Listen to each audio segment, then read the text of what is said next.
Bismillahirrahmanirrahim. Assalamualaikum warahmatullahi wabarakatuh. Aga tuh kareba sahabat villa. Alhamdulillah, kupu-kupu dapur kembali menyapa kalian dengan secuil cerita. Kali ini tentang coto ayam Makassar, atau orang bisa menyebutnya coto ayam Mangkasar. Nah, buat kalian yang benar-benar hanya ingin menonton tutorial videonya dengan suasana hening tanpa suara cempreng-cempreng aku, silahkan cek video sebelumnya. Linknya aku siapin di deskripsi bawah ya.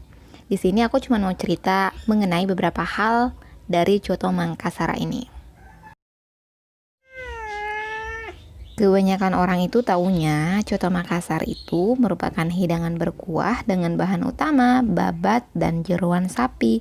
Padahal kenyataannya kita di sini sering kok bikin coto Makassar, nggak harus pakai sapi-sapian, bisa pakai daging kambing, daging kuda, daging kerbau, daging bebek, maupun daging-daging hewan unggas lainnya. Bahkan kadang di tanggal tua nih, lagi kere-kerenya tapi pengen makan coto Makassar, kita sering bikinnya kuah bumbu coto Makassar, tapi isinya cuman versi sayur, bisa pakai kol, kentang, wortel, pakein udang. Ya nyambung aja sih, tergantung selera masing-masing. Dan kali ini aku bikin coto Makassarnya pakai daging ayam. Untuk teman makannya sendiri sebenarnya ini di luar rencana.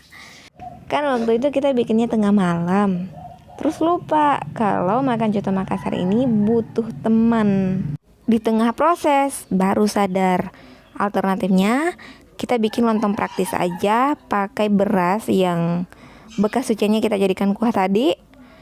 Tapi saya cuma ngambil 1 cangkir aja, itu pun udah kebanyakan.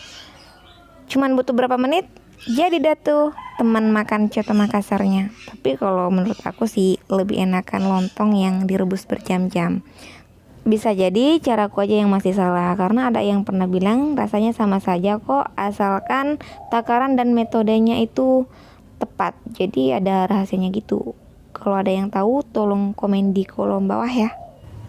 Nah, untuk bumbunya sendiri di sini kita pakai versi minimalis, karena yang aslinya itu coto Makassar itu rempah-rempahnya itu sangat melimpah. Bahkan ada yang bilang pakai rempah 40 macam, atau kalau orang di sini nyebutnya rempah petapulo.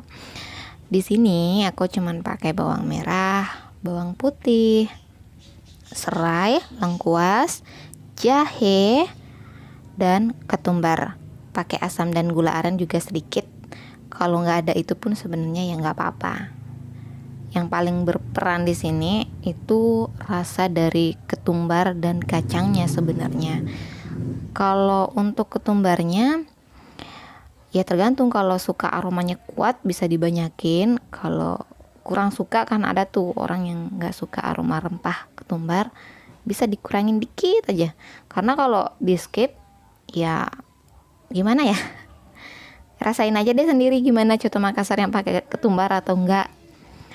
Nah, di sini pun cara bikinnya semuanya diiris-iris, terus digoreng. Habis digoreng baru dihalusin, kemudian kita masukkan ke dalam kuah rebusannya.